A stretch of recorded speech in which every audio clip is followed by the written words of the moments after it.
यहाँ आने के पहले श्रीनगर में भावी वर्कर्स मीटिंग हुई और प्रेस कॉन्फ्रेंस हुआ। प्रेस कॉन्फ्रेंस में आप लोगों ने देखा अलायंस को लेकर के बात हो रही है और ख़ास करके जो बात सबने गौर की, राहुल जी ने जो कहा कि जम्मू कश्मीर से जो उनका संबंध है और कांग्रेस पार्टी का जो संबंध है, उसके बदौलत चुनाव घोषित होते ही सबसे पहले जो है कांग्रेस पार्टी ने कार्यक्रम बनाया अध्यक्ष जी का, पूर्व अध्यक्ष का, और हम आपके बीच आए। और जो गौर करने वाली बात थी कि पिछले 10 वर्षों में जो इस देश का अनुभव रहा मोदी शासन का, उस अनुभव से जम्मू कश्मीर के लोग बिल्कुल वाकिफ। और उसी से जुड़ी हुई बात है कि यहाँ के लोगों का जो 6 वर्षों का अनुभव रहा है, उससे वो जो है उससे वो देश को बहुत दुखी करता है। जैसा कल आप लोगों ने सुना कि 5 साल से अधिक, लगभग 6 साल हो गए, ना सरकार है, ना राज्यसभा के सांसद हैं, ना विधान परिषद है, ना म्यूनिसिपैलिटी है, ना जिला परिषद है। और इन सब बातों के लेकर कोई एक जिम्मेवार है तो किसी को धुन था कि हम सरकार जो है वो बर्खास्त करेंगे, राष्ट्रपति शासन लगाएंगे, और उसके बाद जो है जो हुआ वो सब इतिहास है। और ये इलेक्शन कमीशन का दबाव है जिसके कारण सरकार को मजबूरन चुनाव घोषित करना पड़ा। इन पिछले 6 सालों में जो हुआ है यहाँ, उससे आप सब भलीभांति परिचित हैं। जिक्र करने की बात नहीं कि खास करके जो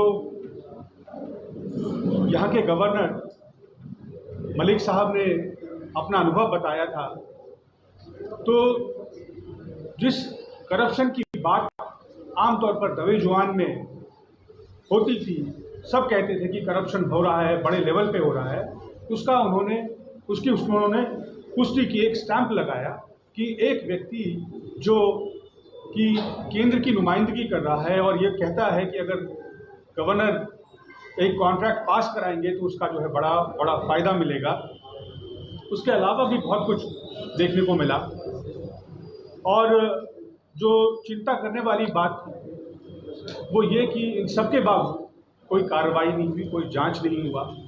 और प्रधानमंत्री को तो हम लोग जानते हैं कि वो जनता की मांग की कभी नहीं सुनते, विपक्ष की कोई बात नहीं सुनते।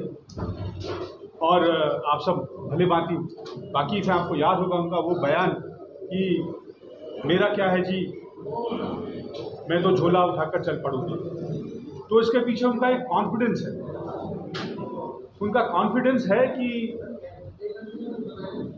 झोले के बावजूद जो है उनके पास बहुत कुछ है, उनके मित्रों के पास बहुत कुछ है, और मित्रों के पास बहुत कुछ है उसमें उनका बड़ा योगदान है। आप मुख्यमंत्री मोदी के राजनीतिक यात्रा को देखेंगे 2002 से 2024 तक, और देश के प्रमुख व्यवसायी के विकास की यात्रा देखेंगे तो बड़ी सिमिलरिटी है। और पिछले दिनों जो हिंडनबर्ग रिपोर्ट से खुलासा हुआ, उसी के संबंध में मैं ये बात कह रहा हूँ। मैं आपको दिखाऊंगा कि किस तरह से मोदी जी के विकास मॉडल, जो कि परिवारवाद, भाई भतीजावाद ना होकर एक मित्रवाद का मॉडल बना, और उस मित्रवाद के मॉडल से एक अदना सा व्यापारी, एक छोटा सा व्यापारी 2002 से अपनी यात्रा का जो है एक अलग सोपान से शुरू करते हुए 2022 में 20 वर्षों में दुनिया का दूसरा सबसे अमीर व्यक्ति बन जाता है। आज शायद वो 11वें नंबर पर है। तो ये सब कैसे हुआ बहुत ब्रीफ में मैं बताऊंगा आप लोगों को। और अब जो बीजेपी की लालसा यहाँ देखते हैं, वो क्यों पिछले दरवाजे से यहाँ शासन करना चाहती थी, क्यों लेफ्टिनेंट गवर्नर के थ्रू शासन करना चाहती थी, और क्यों इस समय वो इतनी व्यग्र है यहाँ सरकार बनाने को।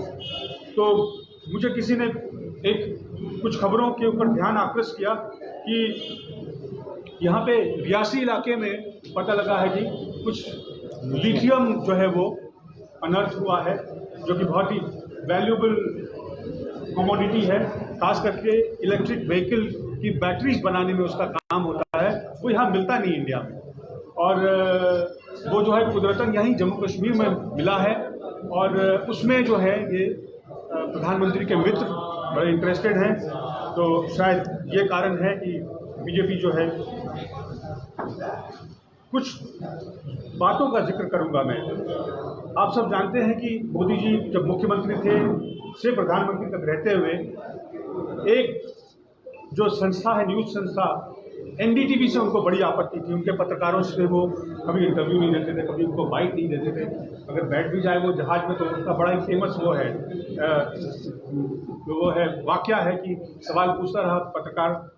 तो 6 जून 2017 को एनडीटीवी के ऊपर जो है पत्रकार समूह न्यूज़ एजेंसी के ऊपर रेड होता है, उनके संस्थापक प्रणव राय के घर पर रेड होता है। और थोड़ा समय लगा, 6 मार्च 2023 को अडानी समूह उस एनडीटीवी के उसका जो है वो मालिक बन जाता है 64.7% हिस्सेदारी के साथ। पता नहीं क्या करेंगे, किस भाव से ये किया गया था, पर ऐसी चीज़ें आपको देखने को मिलेंगी कि एक व्यक्ति जिसका कि सरकार से कोई दारोमदार नहीं, कोई लेना देना नहीं है, वो व्यवसायी है, उसने वो चैनल को लिया।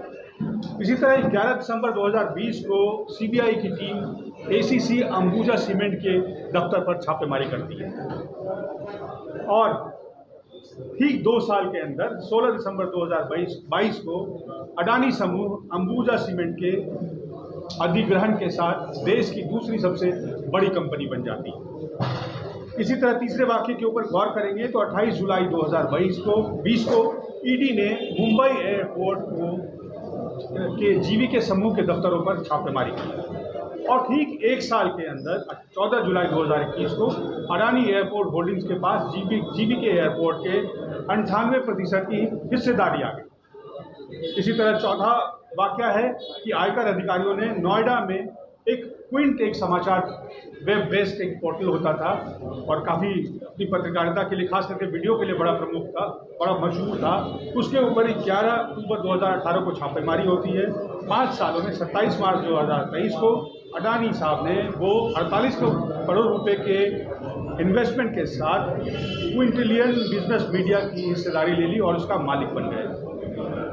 इसी तरह एक नेल्लोर कृष्णापट्टनम पोर्ट है, पोर्ट में तो हम जानते हैं कि उनकी मोनोपोली हो गई है।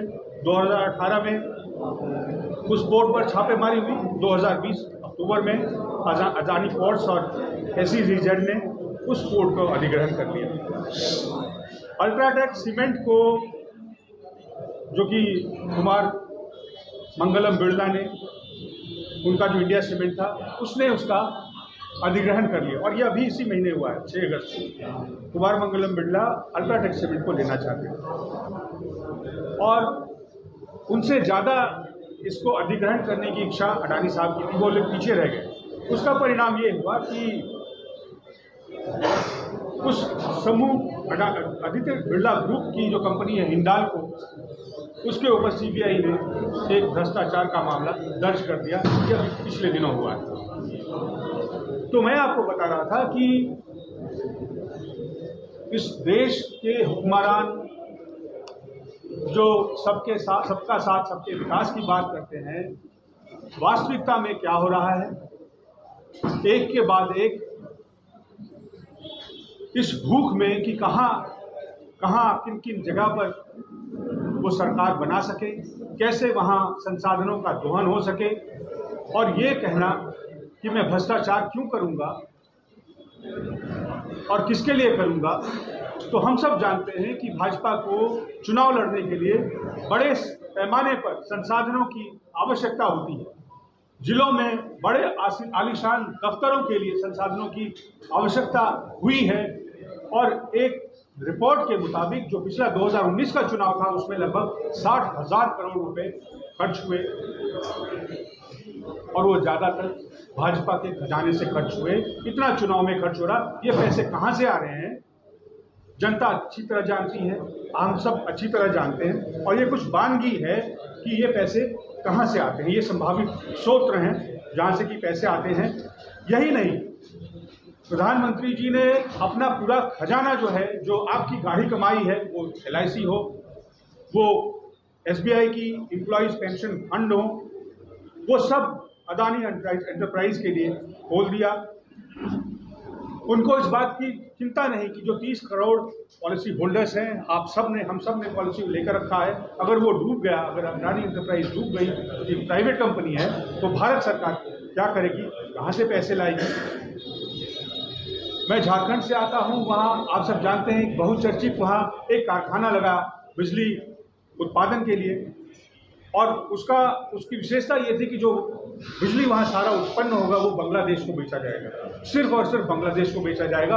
बहुत मुश्किल से झारखंड सरकार ने बहुत जो है प्रेशराइज करके उसका एक हिस्सा अब उनसे लेने को तैयार वो हुए हैं। लेकिन ये संभव है कि ये तभी संभव है जबकि सरकार का वरदहस्त हो, जबकि जो सबसे ऊंचे स्थान पर बैठे सबसे मजबूत लोग हों, उनकी छत्र छाया में ये लोग फल फूल रहे हों। यही हाल श्रीलंका में पोर्ट टर्मिनल का है। वहाँ भारत सरकार को कोलंबो वेस्ट कंटेनर टर्मिनल पर 45 साल का एक पट्टा हासिल हुआ। भारत सरकार ने वो भारत सरकार के किसी उपक्रम को देने के बजाय अडानी पोर्ट्स को दे दिया, आप सब अच्छे से जानते हैं। और 2023 में वहाँ के फॉरेन मिनिस्टर ने कहा था कि ये गवर्नमेंट टू गवर्नमेंट परियोजना है, अर्थात ये गवर्नमेंट तय करेगी कि ये किसको जाना है। श्रीलंका में ही विंड एनर्जी को लेकर 484 मेगावाट का ठेका दिया गया, वो अडानी साहब को दिया गया। और वहाँ जो उनके इलेक्ट्रिसिटी बोर्ड के चीफ थे, उन्होंने कहा कि उनको राष्ट्रपति ने बुलाकर कहा है कि प्रधानमंत्री जी का दबाव है कि ये अडानी समूह को ही दिया जाए। बाद में उन्होंने दबाव में उन टिप्पणियों को वापस लिया, लेकिन हम सब जानते हैं कि इसमें सच्चाई क्या है। इसी तरह इजराइल जब प्रधानमंत्री गए, आप सब जानते हैं बड़े प्रगाढ़ रिश्ता है इजराइल से, हमारे सरकार के प्रधानमंत्री जी अक्सर जाते हैं। और पिछले दिनों जब स्नूपिंग का मामला आया था, तो जिस एजेंसी के ऊपर शक था वो कहाँ की है, इजराइल से उसका क्या संबंध है, हम सब जानते हैं। वहाँ ड्रोन बनाने के लिए सरकार ने कॉन्ट्रैक्ट किया वहाँ के एल्बिट सिस्टम से, और उसके साथ जब ज्वाइंट वेंचर किया है तो वो अडानी साहब के साथ किया गया। जबकि हमारे देश में ड्रोन विकसित और संचालन करने के लिए हिंदुस्तान एरोनॉटिक्स है, भारत डायनेमिक्स है, इसके बावजूद ये अडानी साहब को जाता है, जिनके पास इसका कोई पूर्व अनुभव नहीं है। और मजे की बात यह है कि उन ड्रोन को इंपोर्ट करके, असेंबल करके, उनका नाम बदलकर दृष्टि 10 स्टार लाइनर रख दिया गया, और उसमें जो उसका एयर फ्रेम है उसको इंडिजिनसली लगाकर और ये बताया गया कि ये 70% जो है वो स्वदेशी सामान से बना है, जो कि मुझे नहीं लगता कि ये कहीं से भी सत्य है। इसी तरह कोयला और बिजली के एक्सपोर्ट में हम सब जानते हैं कि किस तरह ओवर इन्वॉइसिंग का मामला आया था, जिसमें से कि महज 30 शिपमेंट में, सिर्फ 30 शिपमेंट में 52% प्रॉफिट मार्जिन के साथ अडानी समूह ने 533 करोड़ रुपए की हेराफेरी की, इसके प्रमाण सामने आए। लेकिन और ये किसने पता किया था, ये खुलासा किया था डायरेक्टरेट ऑफ रेवेन्यू इंटेलिजेंस ने। लेकिन इसके बावजूद कोई ईडी की रेड नहीं, कोई इनकम टैक्स की तहकीकात नहीं, कोई सीबीआई का जांच नहीं, और ये सब चल रहा है लंबे समय से। लेकिन खुशी की बात है कि कहीं ना कहीं देश की जनता ने इसको समझा, विपक्ष इस बात को लेकर के लोगों के बीच ले जाने में सफल हुआ, जिसकी बदौलत 400 सीटों की दम भरने वाली सरकार 240 सीटों पर सिमट के रह गई। आज वो बहुमत नहीं है उनके पास, वो दो सहयोगी दलों के बैसाखी पर है, जिसका फायदा है कि हमारा लोकतंत्र फिर से मजबूत हुआ है, जिसका फायदा है कि सरकार मनमाने तरीके से कानून नहीं बना सकती, मनमाना नहीं कर सकती।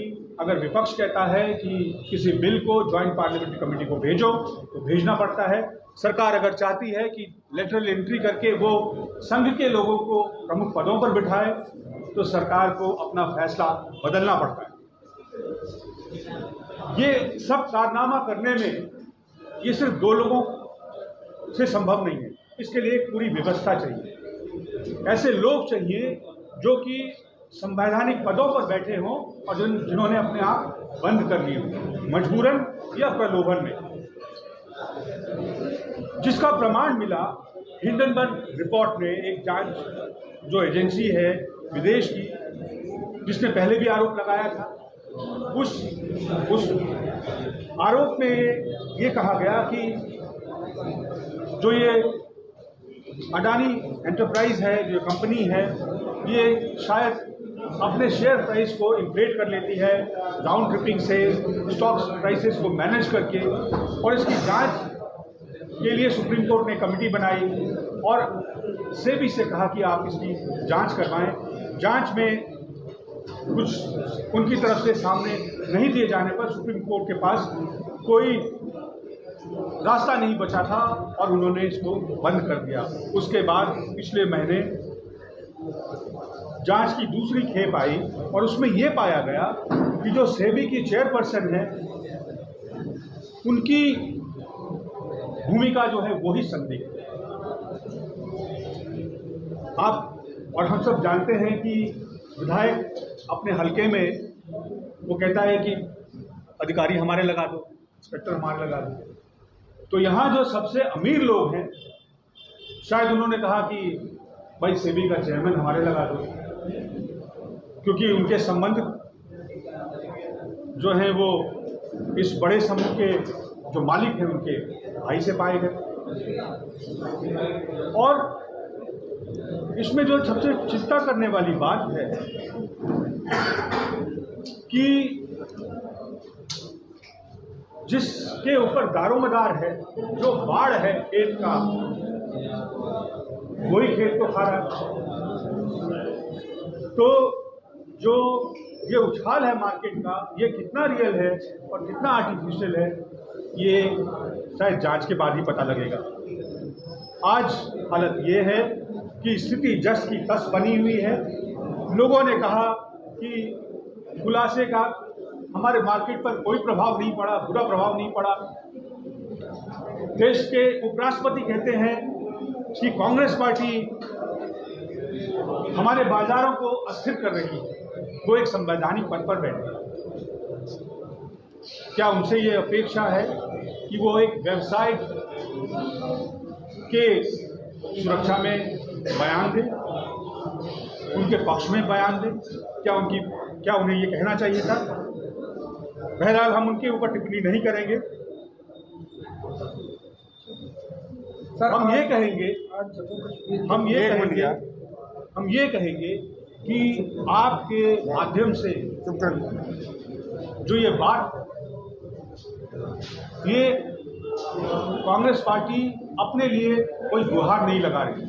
हमारे किसी से व्यक्तिगत दुश्मनी नहीं है। हमें कोई आपत्ति नहीं है अगर एक व्यवसायी व्यवसाय करे, ईमानदारी से व्यवसाय करे। हमारी सिर्फ ये मांग है कि अगर आप व्यवसाय हैं तो आपके भाई के साथ सौतेला व्यवहार क्यों हो? अगर देश में लाखों करोड़ों व्यवसायी हैं तो सबको ये सुविधा क्यों नहीं मिलती? और लोगों को सुविधा क्यों मिलती है? अमीर और अमीर क्यों होता जा रहा है? गरीब और गरीब क्यों होता जा रहा है? किसान क्यों 27 रुपए पर अपनी जीवन यापन करने के लिए मजबूर है? क्यों पेंसिल, रबर, पनीर और दही पर जीएसटी लगाया जाए? क्यों किसान के सामान पर जीएसटी लगाया जाए? आपके यहाँ चुनाव है। आप जब दर्शक जो इस प्रेस कॉन्फ्रेंस को देख रहे हैं, हमारी बात सुन रहे हैं, ये प्रश्न उनसे है कि जब आप वोट करें तो देश के भविष्य के लिए वोट करें, देश के वर्तमान को देखकर वोट करें, और भूत में आपके साथ क्या हुआ, इस देश के साथ क्या हुआ, उसको ध्यान में रखकर वोट करें। राहुल गांधी जी ने प्रेस कॉन्फ्रेंस करके 3 सवाल पूछा था। मैं उन सवालों को दोहराऊंगा आपके माध्यम से और जनता तक पहुंचाने की कोशिश करूंगा। सवाल सुनिए। कि पहला सवाल है कि जो सेबी के अध्यक्ष है माधवीपुरी बुच, उन्होंने अभी तक इस्तीफा नहीं दिया। मोदी जी के यहाँ इस्तीफा नहीं होता, लेकिन अब समय बदल गया है।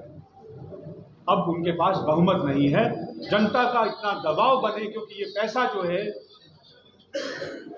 लोग जो निवेश करते हैं शेयर मार्केट में, उनका पैसा सुरक्षित हो, इसलिए यह आवश्यक है कि वहां एक ईमानदार, निष्पक्ष, जिसके ऊपर कोई हेराफेरी या घपला करने का संदेह या आरोप ना हो, इसलिए उनका इस्तीफा हो।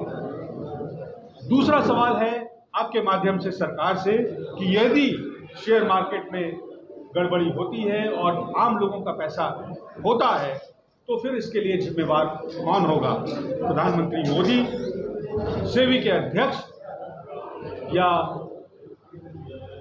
दुनिया के अब भी 11वें नंबर के सबसे अमीर व्यक्ति श्री गौतम अडानी?